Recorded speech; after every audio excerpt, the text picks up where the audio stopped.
पहले हम सीखेंगे कि प्रीफिक्स और सफिक्स क्या होता है। ठीक है, तो सबसे पहले होता है एक रूट। रूट मतलब एक वर्ड होता है। ठीक है, इस रूट को हम कहते हैं basic unit of word. Basic unit of word को रूट कहते हैं। रूट से पहले हम कुछ भी ऐड करें तो वो होता है प्रीफिक्स, और रूट के बाद हम कुछ भी ऐड करें तो वो होता है सफिक्स। ठीक है, for example our root word is count. Our root word is count. Count जो है वो बेसिक यूनिट ऑफ वर्ड है। मतलब अगर हम इसके आगे या इसके बाद में कोई भी वर्ड लगाएं, लेकिन मेन वर्ड तो काउंट ही रहेगा। मेन वर्ड तो काउंट ही रहेगा। फॉर एग्जाम्पल मैंने इसके आगे लगाया अन और इसके बाद लगाया एबल, तो ये बना अनकाउंटेबल। अब ये जो आगे लगाया अन वो हो गया प्रीफिक्स, और जो बाद में ये एबल है दैट इज सफिक्स। अगर हम सिंपल अन लिखते, अगर हम अपने रूट वर्ड को अन मानते, तो इसका तो कुछ मतलब ही नहीं है। अन का क्या मतलब होता है? कुछ मतलब नहीं होता। तो इसीलिए हमारा रूट वर्ड था काउंट, और इसके आगे हमने जो लगाया वो होता है प्रीफिक्स, और जो हम बाद में लगाते हैं वो होता है सफिक्स। ठीक है, नेक्स्ट एग्जांपल लेते हैं हेल्प। हेल्प, अब इसमें रूट वर्ड तो हेल्प ही रहेगा, भले हम इसके आगे या पीछे कुछ भी लगा ले, लेकिन हमारा बेसिक वर्ड जो हम बात कहना चाह रहे हैं वो हेल्प से रिलेटेड ही होगी। अब इसके आगे फॉर एग्जाम्पल मैंने लगाया अन और बाद में लगाया फुल, तो ये बना अनहेल्पफुल। वर्ड तो हेल्प ही रहा। अब जो आगे लगाया दैट इज प्रीफिक्स, और जो हमने बाद में लगाया दैट इज सफिक्स। ठीक है, तो जो भी वर्ड रूट वर्ड से आगे लगते हैं दोज आर प्रीफिक्स, और जो भी रूट वर्ड के बाद लगते हैं वो होते हैं सफिक्स। ठीक है,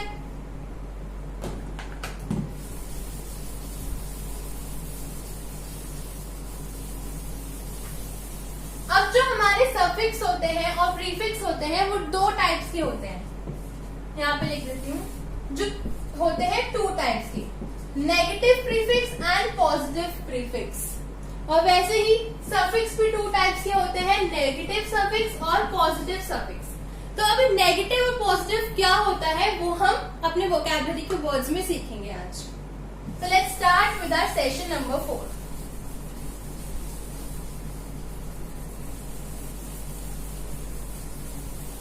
तो हमारा फर्स्ट वर्ड जो हम स्टार्ट करने वाले हैं आज, दैट इज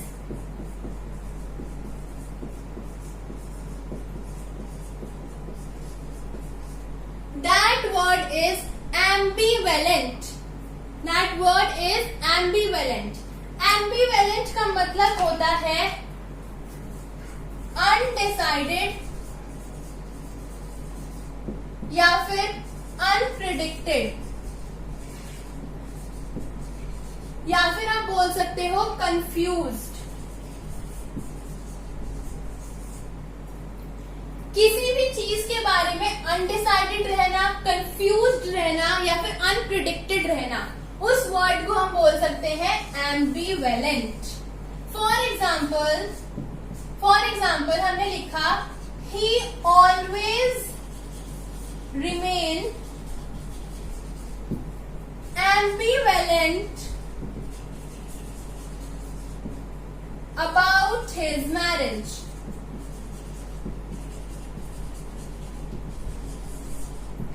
मतलब वो अपनी मैरिज के बारे में हमेशा एम्बीवेलेंट रहता है, हमेशा कंफ्यूज्ड रहता है। ठीक है, तो एम्बीवेलेंट का मतलब हुआ अनडिसाइडेड, अनप्रिडिक्टेड या फिर कंफ्यूज्ड रहना। He always remain ambivalent about his marriage, अपनी मैरिज के बारे में हमेशा कंफ्यूज्ड रहता है। Clear? Next word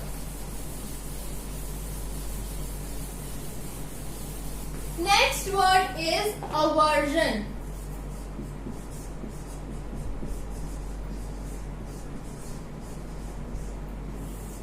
next word है अवर्जन. अवर्जन का मतलब होता है means strong disinclination. Strong disinclination या फिर डिसलाइक. अवर्जन का मतलब हुआ स्ट्रॉन्ग डिसइंक्लिनेशन या फिर डिसलाइक. डिसइंक्लिनेशन का मतलब होता है किसी चीज से नफरत करना, बहुत बुरी तरीके से किसी चीज से नफरत करना, या फिर किसी चीज में नेगेटिविटी हो. डिसइंक्लिनेशन का मतलब होता है नेगेटिविटी, मतलब हमें वो काम करना पसंद नहीं है. That is aversion. ठीक है, हम हिंदी में बोल सकते हैं नफरत करना.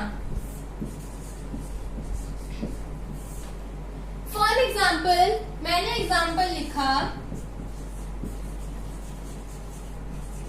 I have an aversion of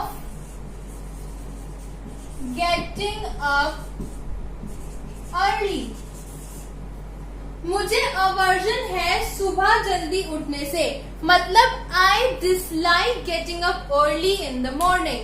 किसी चीज से नफरत करना, किस चीज को डिसलाइक करना, जो चीज हमें पसंद नहीं है, that is aversion.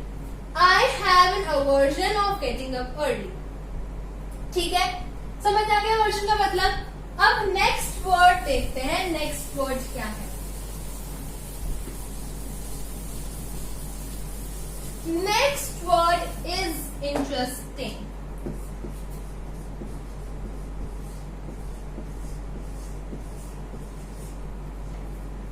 Next word is innocuous. अब इसमें हमने जो स्टार्टिंग में सीखा था कि प्रीफिक्स और सफिक्स क्या होता है, अब यहाँ पे उसे ध्यान देना. ठीक है, चलो. हमारा यहाँ पे मेन वर्ड है नॉक्यूअस. हमारा मेन वर्ड है नॉक्यूअस. नॉक्यूअस का मतलब होता है हार्मफुल. नॉक्यूअस का मतलब हुआ हार्मफुल. अब इसके आगे हमने इन लगा दिया. भाई हमारा मेन वर्ड तो नॉक्यूअस ही था जो हम कहना चाहते थे. इसके आगे हमने इन लगा दिया तो ये हो गया प्रीफिक्स. अब ये कैसा प्रीफिक्स है? ये पॉजिटिव प्रीफिक्स है या फिर नेगेटिव प्रीफिक्स है, ये हमें कैसे पता चलेगा? किसी भी रूट के आगे, किसी भी वर्ड के आगे अगर हम इन या फिर डिस लगाते हैं, उस वर्ड का मीनिंग अपोजिट हो जाता है. फॉर एग्जाम्पल, ये है नेगेटिव प्रीफिक्स. ठीक है, नॉक्यूअस का मतलब हुआ हार्मफुल. अब इसके आगे हमने इन लगा दिया. इन का मतलब होता है नॉट. मतलब इन ने नॉक्यूअस के मतलब को अपोजिट कर दिया. हार्मफुल की जगह इन लगा दिया तो ये बन गया नॉट हार्मफुल. तो ये होता है नेगेटिव प्रीफिक्स. ठीक है, मतलब इसने नॉक्यूअस का मतलब ही डिफरेंट कर दिया. नॉक्यूअस का मतलब था हार्मफुल, अब इसके आगे हमने इन लगा दिया जिसका मतलब होता है नॉट. तो इन नॉक्यूअस का मतलब हुआ नॉट हार्मफुल, या फिर आप बोल सकते हैं हार्मलेस. इनॉक्यूअस का मतलब होता है हार्मलेस. एग्जाम्पल देखते हैं इसका. Since this dish is innocuous, you can have some. क्योंकि ये डिश इनोक्यूअस है, क्योंकि ये डिश हार्मलेस है, इसलिए तुम इस डिश को खा सकते हो. तो ठीक है, तो हार्मलेस की जगह हम अब से इनोक्यूअस यूज कर सकते हैं. ठीक है, इनोक्यूअस का मतलब हुआ harmless. Since this dish is innocuous, you can have some. Next word देखते हैं क्या है.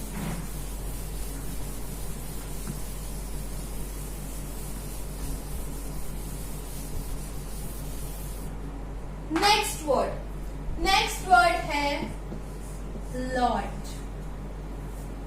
Next word is laud. Laud का मतलब होता है टू प्रेज, या फिर किसी चीज को अप्लॉज करना, किसी चीज को प्रेज करना, ठीक है, तो उसे कहते हैं लॉर्ड। एग्जाम्पल देखते हैं, soldiers are lauded for their bravery, मतलब सोल्जर्स को प्रेज किया जाता है उनकी ब्रेवरी की वजह से। तो प्रेज की जगह हम उसका सब्स्टिट्यूट यूज कर सकते हैं एज लॉर्ड, ठीक है। The soldiers are lauded for their bravery, ठीक है। तो एग्जाम्पल हुआ, the soldiers are lauded for their bravery. Soldiers को उनकी ब्रेवरी के लिए लॉर्ड किया जाता है, उन्हें प्रेज किया जाता है, उन्हें सम्मानित किया जाता है, ठीक है, या फिर आप कह सकते हो उन्हें अप्लॉज किया जाता है। So this is lord. Next word देखते हैं। नेक्स्ट वर्ड है lament. Next word is lament. Lament का मतलब होता है कि बहुत ही ज्यादा दुखी होना, एक्सट्रीम सैडनेस इज लेमेंट, ठीक है। बहुत ही ज्यादा दुखी होना, एक्सट्रीम सैडनेस, बहुत ही ज्यादा आप परेशान है, उसके लिए यूज करते हैं हम वर्ड लेमेंट। यहां लिख देंगे एक्सट्रीम सैडनेस, बहुत ज्यादा सैड होना, एक्सट्रीम सैडनेस। फॉर एग्जाम्पल मैंने लिखा, Ramesh began to lament the death of his son. वो बहुत दुखी हुआ अपने सन की डेथ से, तो वो लेमेंट हुआ। एक्सट्रीम सैडनेस जिसे कहते हैं उसे कहते हैं लेमेंट, ठीक है। नेक्स्ट वर्ड क्या है? नेक्स्ट वर्ड है इंसिपिड। इंसिपिड, अब फिर से यहाँ पे प्रीफिक्स का है, देखो सिपिड क्या होता है? सिपिड का मतलब होता है एक्साइटिंग। सिपिड का मतलब हुआ एक्साइटिंग। अब इसके आगे हमने लगा दिया इन, जो कि है एक नेगेटिव प्रीफिक्स। भाई जो इन है वो एक नेगेटिव प्रीफिक्स है, वो किसी भी रूट का, किसी भी मतलब का अपोजिट कर देता है अगर हम किसी भी वर्ड के उसके आगे लगा दें। अब हमने सिपिड का मतलब होता एक्साइटिंग, अब हमने सिपिड के आगे इन लगा दिया, मतलब इंसिपिड का मतलब अपोजिट हो गया। तो इंसिपिड मीन्स बोरिंग या फिर स्टूपिड,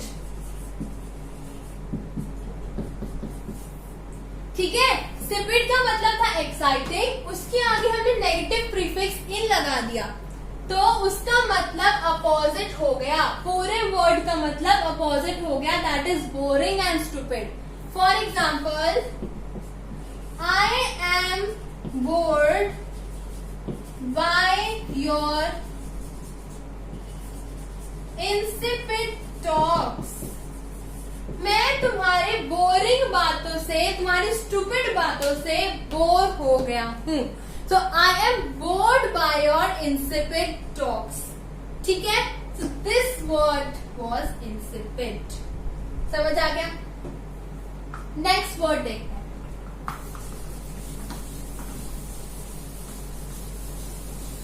अब नेक्स्ट वर्ड है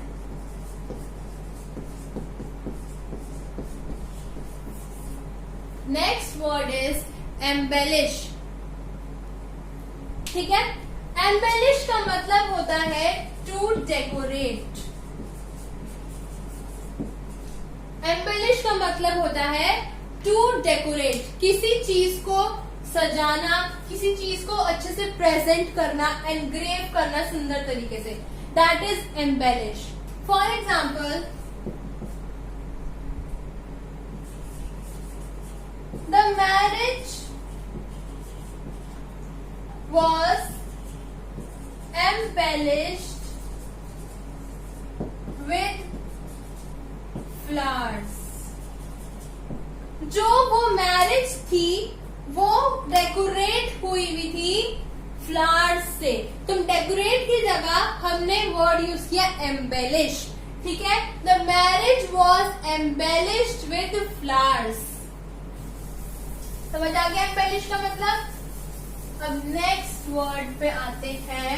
नेक्स्ट वर्ड है ऑब्सक्योर।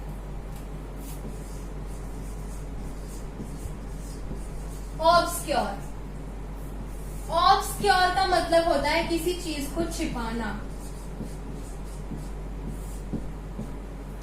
मतलब टू हाइड समथिंग, या फिर आप बोल सकते हो नॉट क्लियर, अच्छे से नहीं समझा रखा। मतलब अच्छे से नहीं किसी चीज को बताना, अपनी बात छुपाने के लिए कुछ मैनिपुलेट करके बताना, that is obscure. For example, the legends in the history have obscured the reality। मतलब जो हिस्ट्री में असलियत में हुआ था, लेजेंड्स ने उन्हें ऑब्सक्योर किया, मतलब छिपाया, अच्छी तरीके से नहीं बताया कि उस टाइम पीरियड पे क्या हुआ था। तो दैट इज ऑब्सक्योर, किसी चीज को छिपाना या फिर पूरे ढंग से किसी चीज को पूरा ना बताना। The legends in the history have obscured the reality. जो लेजेंड्स हैं उन्होंने हिस्ट्री के बारे में कुछ बातें छिपाई हुई है, ठीक है। Next word is pretentious. प्रीटेंशियस,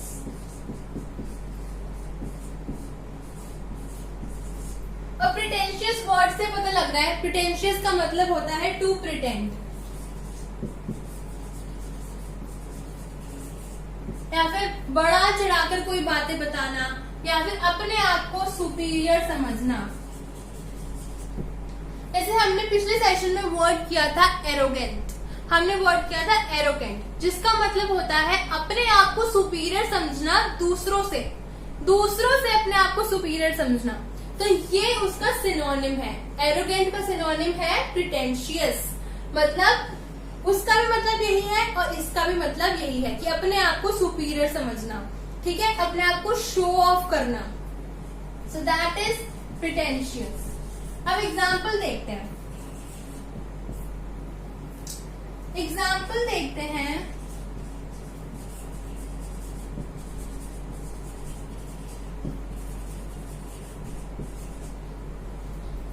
Those pretentious couple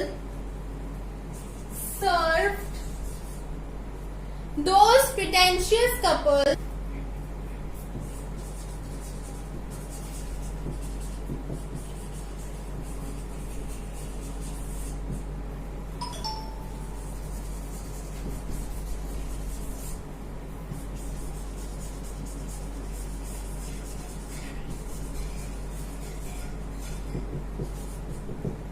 Those pretentious couple served caviar in the party, even they themselves dislike it. वो जो शो ऑफ करने वाला कपल था, उन्होंने पार्टी में कैवियर सर्व किया, even they themselves dislike it। भले उन्हें खुद भी पसंद नहीं है, लेकिन जब भी उन्होंने सर्व किया। अब होता है कैवियर क्या होता है। अब वर्ड है कि कैवियर क्या होता है। लास्ट में आर साइलेंट होता है, हम इसे प्रोनाउंस करते हैं एज कैवियर। कैवियर का मतलब होता है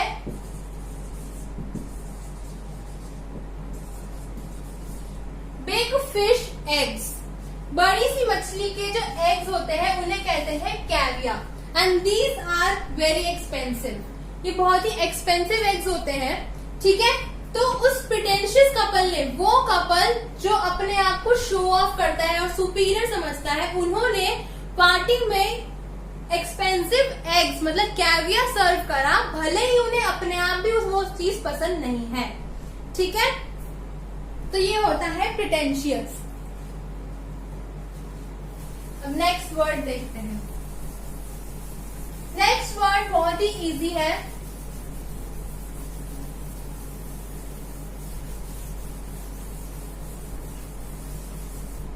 नेक्स्ट वर्ड है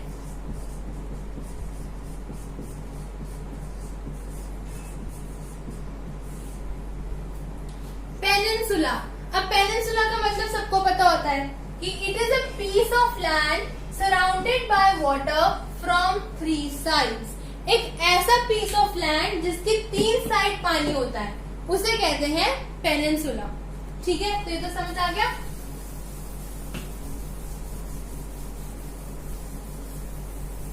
अब हम अपना लास्ट वर्ड देखते हैं। वर्ड है हमारा अबेस। ठीक है, अबेस का मतलब होता है टू ह्यूमिलिएट। ह्यूमिलिएट करना, किसी को अपमानित करना होता है अबेस। एग्जाम्पल, हीन, नाम लिखते हैं। Shyam was abased when his shirt was torn। Shyam को बहुत ही ह्यूमिलिएट फील हुआ, बहुत ही अपमानित किया गया जब उसकी शर्ट फट गई। ठीक है, तो अबेस का मतलब होता है टू ह्यूमिलिएट, किसी को अपमानित करना। ठीक है, उसे कहते हैं abyss. So these were the words for today, and if you like this video, please go and like this and subscribe to my channel as well. Thank you.